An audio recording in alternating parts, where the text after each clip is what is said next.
If you've spent years stuck in the restrict binge cycle, counting calories, restricting, dieting, you may have genuinely lost touch with what normal eating feels like. Honestly, that makes a lot of sense. When food has been a source of stress, it becomes very easy to feel like eating normally isn't even possible anymore. So today I want to share 3 signs of a genuinely healthy relationship with food. I'm Dr. Lara Zibarras, psychologist and binge eating recovery coach, and I help women find food and body freedom after years of dieting, restricting, and being stuck in that exhausting restrict binge cycle. One of the questions I hear the most is, what does normal eating actually look like? And it feels really confusing because you have probably spent years following diets or healthy eating regimes telling you what to eat, how much to eat, when to eat. And so we become very out of touch with our own internal cues.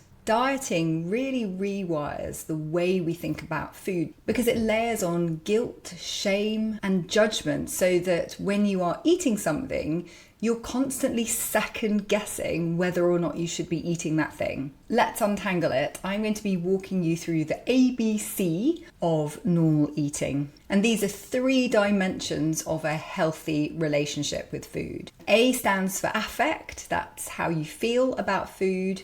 B is for behaviour, and that's what you actually do. And C is cognition, so that's your thought processes around food. By the end of the video, you'll have a much clearer idea of where you actually are with normal eating, and perhaps where you have room to grow. So let's start with A, so that's affect. The first sign of healthy eating is that it feels emotionally safe. Food can be lots of things. It can be celebration, it can be comfort, it can be pleasure, it can be connection. If you have a slice of birthday cake at someone's birthday party, it's about celebrating with that person. Maybe you have a bowl of pasta that really takes you back to what your granny used to make for you, so that's really nostalgic. These are emotionally rich experiences, and that's a really normal part of a healthy relationship with food. So with the A, what I'm talking about is this kind of baseline emotional experience around food. Because for people with a normal relationship with food, eating is just mostly pleasant. There's maybe anticipation when you look forward to a meal that you're going to enjoy, satisfaction when you've eaten something that you did enjoy,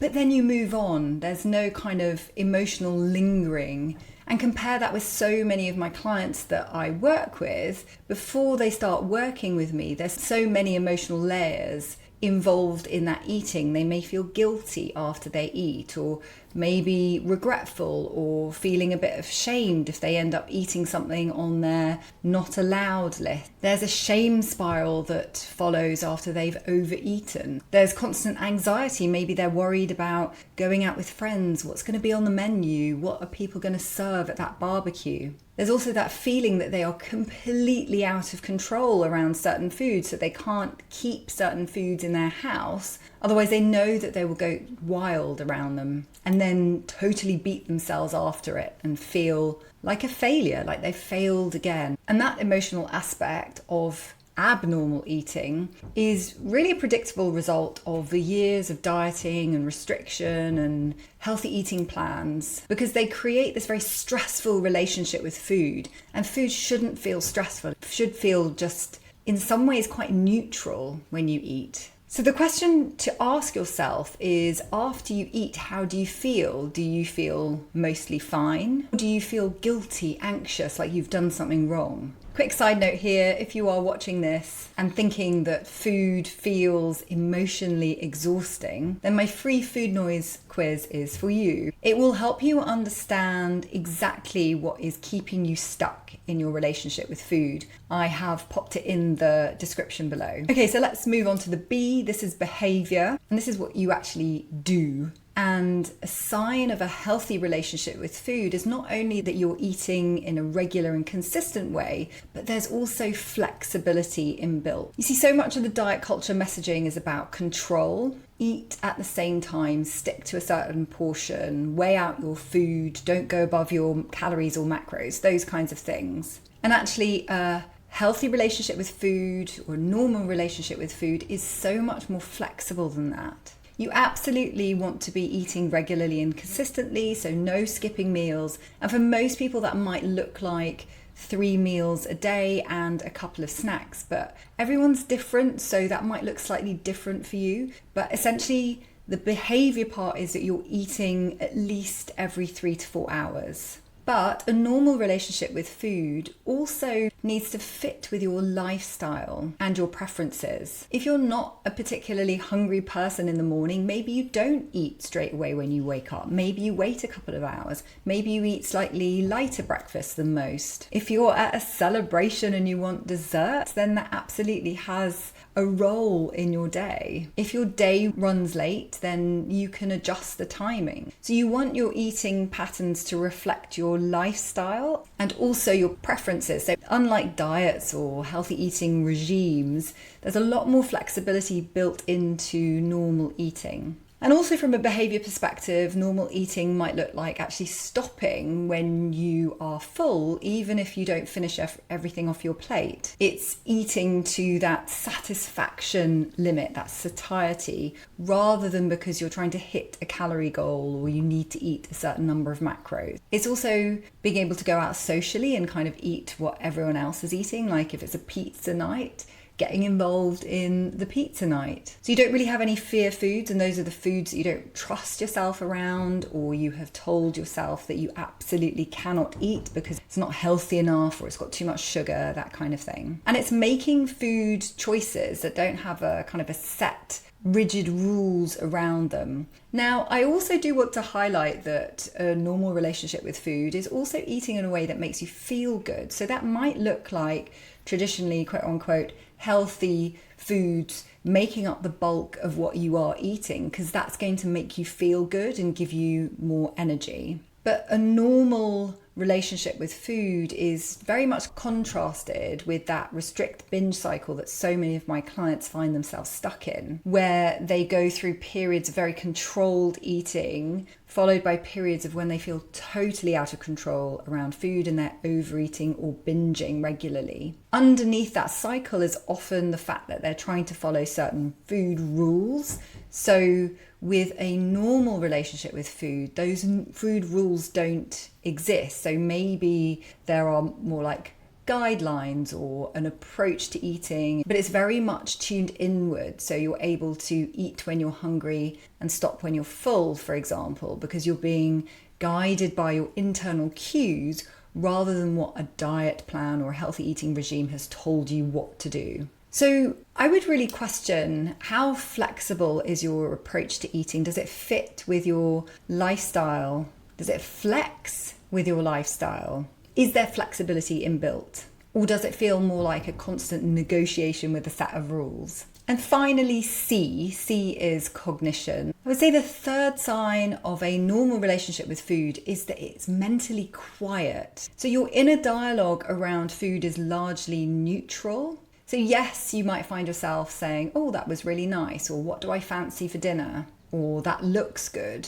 But it's quite low key. So you don't have this mental chatter kind of running there in the background, that constant commentary on what you're eating, whether it's right. Have I hit my number of calories? Should I have this? Shouldn't I have this? Is this good or bad? There's no mental calculation. There's no intrusive voice. You're not berating yourself. You're not getting annoyed with yourself for eating certain things. And you're not morally labeling foods. You haven't got a category of good foods versus bad foods. Food is just kind of food. It's neutral. So crucially, what people say here with a normal relationship with food is that there really is no food noise. There's no mental chatter or mental hum in the background around your food and your food choices and what you're eating and how much you're eating. People find that when that mental chatter calms down, that they have so much more brain space to do other things in life. And you often feel more energized and more in charge with your relationship with food. So a question I would ask yourself is, how much of your brain space is taken up thinking about food, and what kinds of things do you say? Is it largely neutral, or do you find that there's quite a critical voice inside, really judging what it is you're eating and when you're eating and how much? When I think of food noise, I think of one of my recent clients that I worked with who had constant mental chatter around food. She was very busy at work, quite high profile, and she found that her brain, always in the back of her mind, never switched off in chattering around food. And even when she was in important meetings or doing important work, she found that there was a constant chatter about what was for lunch? Did she deserve it? Did she have to run it off later? And it was absolutely exhausting. When we started working together, she couldn't believe that there would ever be a time when food would just be neutral, or that mental chatter could be, the volume could be turned down or even switched off. But that is exactly where she got to after about 5 or 6 weeks of working together. She noticed that mental chatter the volume had really turned down. And then by the end of our time working together, it was almost completely gone. And that shift from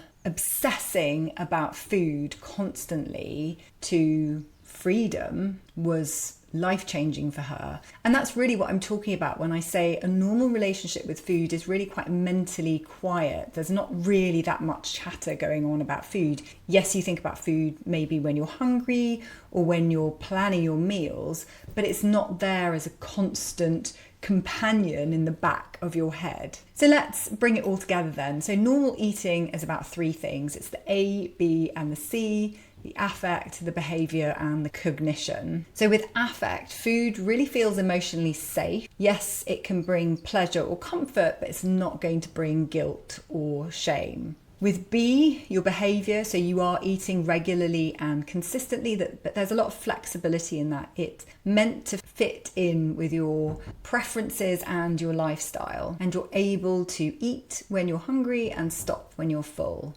There isn't that huge swing between restriction and binging. And with the C, cognition, your brain is mentally quiet. There's no obsessive food thoughts, there's no moral labels, food is not good or bad. And you don't have that constant mental chatter of thinking, should I or shouldn't I? And as you reflect on those, I'd love to know in the comments which one feels closest to where you are already. And are there any that feel like they need a bit more attention? So I hope you found that helpful. And if you're looking for another video to watch, then I highly recommend this one on food noise. It goes into a lot more detail about food noise and why your brain won't switch off around food. And if you like this video, give it a thumbs up, subscribe to my channel, and I will see you in the next video. Bye for now.